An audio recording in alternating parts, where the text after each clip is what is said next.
Découverte s'intéresse aujourd'hui à la banque. Comment en est-on arrivé à institutionnaliser, bien évidemment, cette structure-là qui, bien évidemment, collecte les fonds et les fait générer des revenus? Bien évidemment, Ariana Silva va nous aider à comprendre cela. Ariana Silva, bonjour. Bonjour Herman, mesdames et messieurs, bonjour.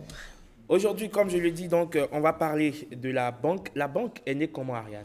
Alors, l'origine de la banque remonte à Babylone, où dès le deuxième millénaire avant Jésus-Christ, le prêt sur marchandises, particulièrement les céréales, se pratiquait déjà dans l'enceinte des temples. Avec l'apparition de la monnaie vers le 7e siècle, les opérations de prêt d'argent et de dépôt se sont développées après s'être exercées dans un cadre religieux. Elles sont pratiquées par des personnes civiles sous l'Empire romain. Des banquiers privés poursuivent cette activité de prêt, de dépôt et en profitent pour avancer de l'argent pour le compte de leurs clients moyennant un intérêt. Jusqu'au Moyen-Âge, c'est-à-dire vers le 5e siècle après Jésus-Christ, les activités de banque se limitent à des opérations de caisse, déposer ou retirer son argent. Le crédit est encore rarement pratiqué par les banques.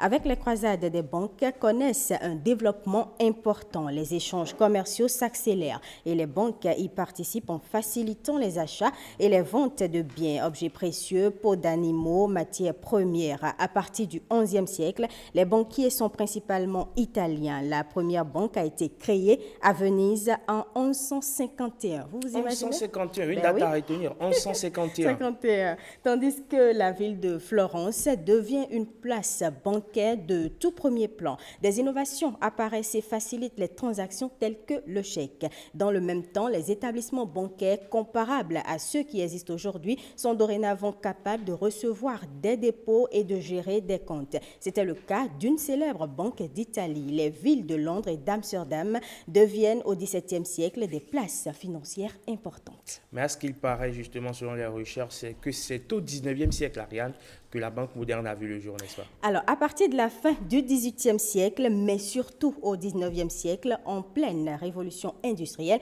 l'essor des banques est favorisé par trois facteurs. Le développement de la monnaie fiduciaire, puis de la monnaie scripturale, ainsi que l'utilisation des titres pour financer les entreprises commerciales. Cette période correspond également à la création de grandes banques telles que la Société Générale et le Crédit Lyonnais en France, la Deutsche Bank en Allemagne. Vous imaginez? Je comprends allemand, moi. Je vois que vous avez des soupçons, des soupçons d'allemand. Alors, la Barclays Bank en Grande-Bretagne, petit à petit, l'État encadre l'activité des banques et souhaite les mettre sous sa tutelle. Au XXe siècle, l'État renforce son autorité sur les banques et impose des contrôles réguliers. Cela est d'autant plus nécessaire lorsque survient la crise boursière de 1929. Mais c'est dans la seconde moitié du XXe siècle que justement les banques connaissent un nouvel essor. Oui, parce qu'à ce moment, beaucoup de personnes possédaient un compte bancaire. De nouveaux clients apparaissent, les femmes, les jeunes et les enfants par l'intermédiaire, par exemple, de leurs parents. Des nouveaux moyens de paiement naissent, la carte bancaire, par exemple. Dans le même temps, les groupes bancaires grossissent. Ces établissements travaillent dans le monde entier, en Europe, en Amérique, en Asie et en Afrique. Puisque aujourd'hui, vous avez un compte bancaire, vous, Herman, n'est-ce pas? Absolument.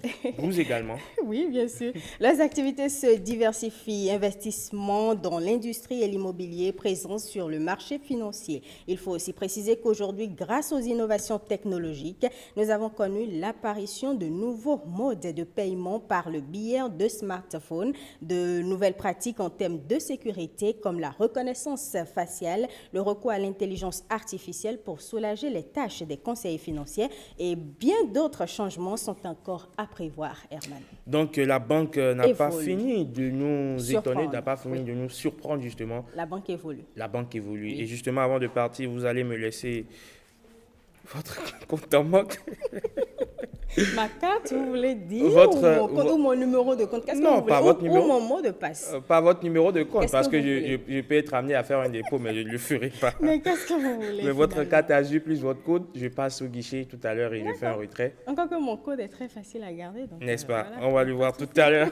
Merci donc à vous, Ariane Da Silva. Tout à l'heure, on va recevoir Rebecca Kendiamone. Oui, c'est elle qui nous parle de mode et de bien-être sur cette émission. Aujourd'hui, on parle de la veste, l'évolution de la veste, un style vestimentaire qui est toujours d'actualité. On va recevoir également Bruno Swali pour nous parler du haka des Néo-Zélandais. C'est une chorégraphie galvanisante des All Blacks, comme on les appelle, ces rugbymen néo-zélandais. On parlera également de parade de grand-mère avec Didas Torsou. Il est déjà là dans les coulisses pour nous parler des pieds et des mains qui démangent, quelle signification on leur donne en Afrique. On parlera de tout ça dans un instant. Mais avant, on dresse le tapis rouge pour Madame Beauté.